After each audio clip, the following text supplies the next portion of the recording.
Hello friends, welcome to simply and UPSC channel. I am पढ़ेंगे the Indian Express. तो start करते हैं पहले आर्टिकल से। हो सके तो लास्ट तक देखिएगा। 5 से 10 मिनट में हम लोग कोशिश करते हैं कि डेली न्यूज़पेपर एनालिसिस कंप्लीट हो जाए। तो पहला आर्टिकल ये है, रिपब्लिक डे में के पहले प्रेसिडेंट मुर्मू ने अपने कॉन्स्टिट्यूशन की तारीफ की और बताया कि इसने समय के कठिन परीक्षाओं का सामना करके अच्छे से सामना किया है। तो कॉन्स्टिट्यूशन पर अपने बहुत सारे वैल्यूज़ हैं, बहुत सारे प्रिंसिपल्स हैं जो ओवर टाइम अपने एंशंट एडवाइस, वैदिक एडवाइस, जो अपने वैदिक लिटरेचर में वैदिक टाइम पे जो अपने एडवाइस थे उसके संग जितने भी फॉरेन से और अब्रॉड से जितने भी प्रोग्रेसिव आइडियाज आए हैं, सबका कल्मिनेशन अपना कॉन्स्टिट्यूशन। अपने फ्रीडम फाइटर्स जिसने प्रधान माने महात्मा गांधी बहुत इंपॉर्टेंट रोल प्ले करते हैं, वहाँ से लेके रिवॉल्यूशनरी रिफॉर्मर्स सबके आइडियोलॉजीज को एक कल्मिनेशन है। इस कंटेक्स्ट में उन्होंने स्पीच दिया। तो इसमें कुछ कुछ रिलेवेंट बात है कॉन्स्टिट्यूशन से जुड़ी हुई, कुछ कुछ स्पेसिफिक एस्पेक्ट्स है, वो आपको ध्यान रखना है। प्लस आपको लक्ष्मीकांत से कॉन्स्टिट्यूशन का फीचर्स क्या है, इंडियन कॉन्स्टिट्यूशन का की फीचर्स क्या है, वो रिवाइज करना है। इससे आपका कॉन्स्टिट्यूशन के बारे में जितनी बातें हैं वो क्लियर हो जाएगी। वो पढ़ना जरूरी है। अभी पढ़ लेंगे, रिवीजन हो जाएगा, बाद में फालतू टाइम में आपको याद नहीं रहेगा, दिमाग में नहीं रहेगा, फिर आप भूल जाओगे, वो सब बात है। फिर आते हैं इंडिया इजिप्ट के बारे में बात करते हैं। इंडिया इजिप्ट रिलेशन जो है वो हिस्टोरिकल, आपको पता है अपने एंशिएंट सिविलाइजेशन रह चुके हैं।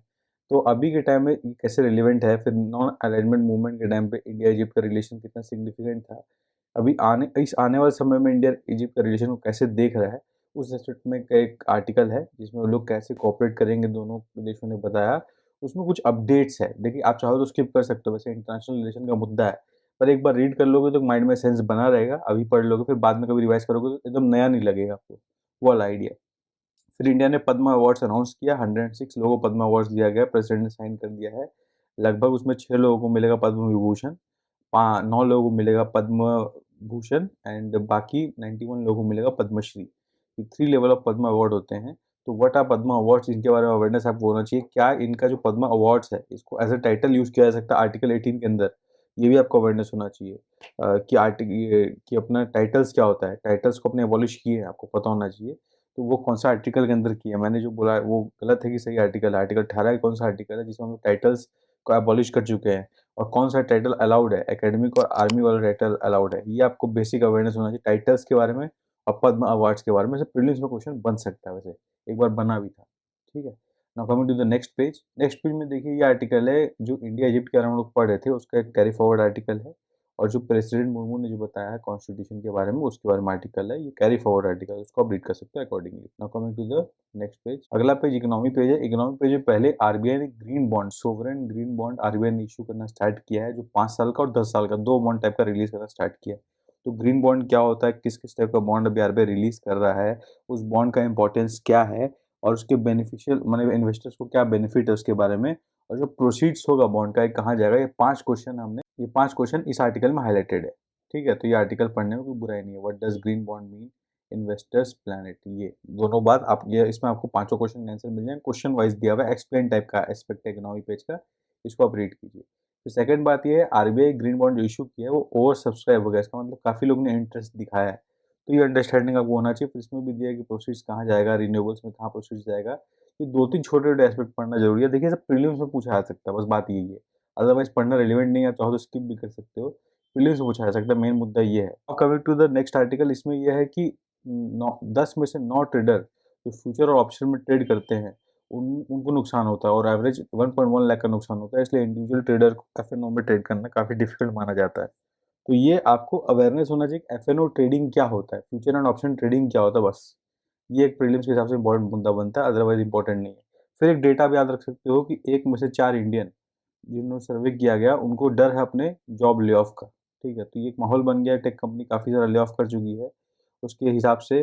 और कई सारे रीजंस है, इन्फ्लेशन बढ़ते हुए, टैक्स एग्जेम्पशन गवर्नमेंट दे रही है, हेल्थ केयर की कुछ बात है, इन्वेस्टमेंट्स की कुछ बात है। ये डेटा पढ़ सकते हो अपने इंडियन इकोनॉमिक जनरल स्टडीज 3 का जो पार्ट बनता है, उसके हिसाब से आप यूज़ कर सकते हो। पर ये देखिएगा डेटा जो है वो वैसा डेटा हो जो आप लॉन्ग टर्म के लिए यूज़ कर सकते हो। ऐसा नहीं मंथली डेटा निकाल के दे दिया और आप उसको यूज़ कर रहे हो। फिर ऐसे आप पेपर में यही चीज़ ढूंढ सकते हो अपने आप से भी कभी कभी। इंडिया का जीडीपी है जो प्रोजेक्ट किया जा रहा है कि मॉडरेट हो जाएगा 5.8% से, जो अभी तक 2022 का प्रोजेक्शन ये है कि 6.4% रहेगा, उससे मॉडरेट होकर 5.8% हो जाएगा। तो ये आइडिया कौन दिया है अपने को, UN ESCAP, united department of economic and social affairs, UN DESA. तो इंडिया का जीडीपी जो प्रोजेक्ट किया जा रहा है वो 5.8% टू पे आके, इंडिया का जीडीपी जो प्रोजेक्ट किया जा रहा है तो मॉडरेट हो जाएगा 5.8% पे इस साल 2023 में, फाइनेंशियल ईयर में। 2022 में 6.4% था, ऐसा यूएन देशा United nation department of economic affairs का ऐसा, इकोनॉमिक एंड सोशल अफेयर्स का ऐसा मानना है, ठीक है ना। इस बार इस रिपोर्ट के बारे में आप थोड़ा सा पढ़िए, इसमें एक संस्था के बारे में बताया है और फिर कुछ फैक्टर्स बताए हैं, ठीक है ना। और इंडिया के नेबरिंग कंट्रीज जो हैं, how they will be also affected, इसके बारे में जनरल बताया। साउथ एशिया का इकोनॉमी कैसा रहेगा, तो रीड करना बनता है। इस डेटा को आप इंटरनेशनल रिलेशन में डेफिनेटली यूज़ कर सकते हो, इंडियन इकोनॉमी में भी यूज़ कर सकते हो, और इससे में तो बन ही सकता है इसका यूज़, ठीक है। फिर अभी आरबीआई ने बताया कि जो नॉन परफॉर्मिंग एसेट है, एनपीए, उनमें एक मटेरियल ड्रॉप हुआ है बैंकिंग सेक्टर के अंदर, because of all the measures that RBI has taken and government has taken in the last 2-3 years.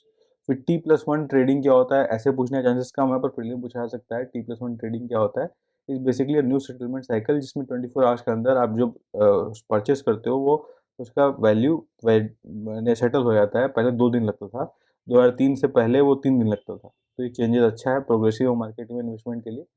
फिर देखिए एक्सप्लेन पेज है, एक्सप्लेन पेज में 3 या 4 core article, I think 3 core article है, यस।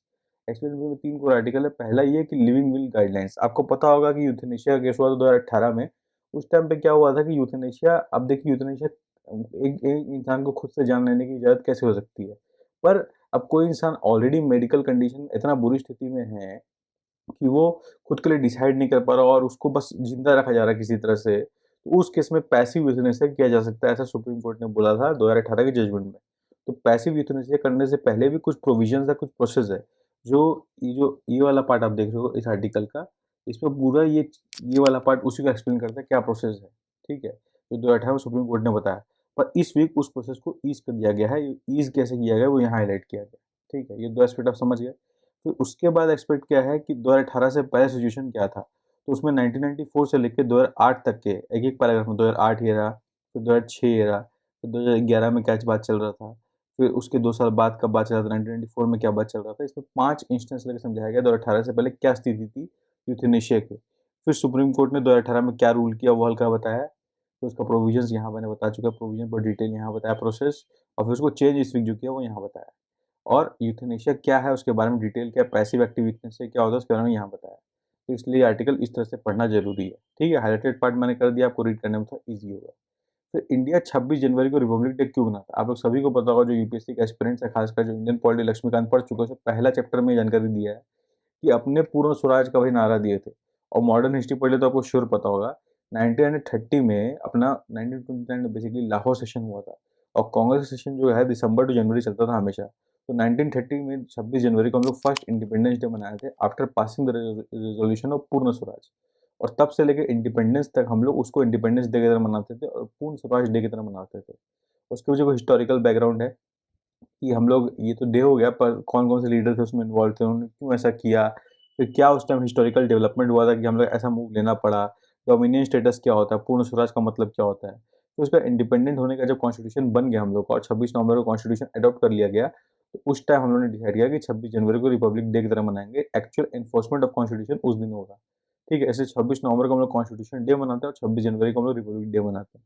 ये आपको 2 चीज़ अवेयरनेस होना चाहिए, ठीक है? अब भारत ओएस एक ऑपरेटिंग सॉफ्टवेयर है, जैसे आप देखिए एप्पल का ओएस है, मैक ओएस जिसको कहते हैं, या फिर मैक ओएस है, और एप्पल ओएस, आईओएस जिसको हम लोग बोलते हैं, वो अपना एक ऑपरेटिंग सॉफ्टवेयर है।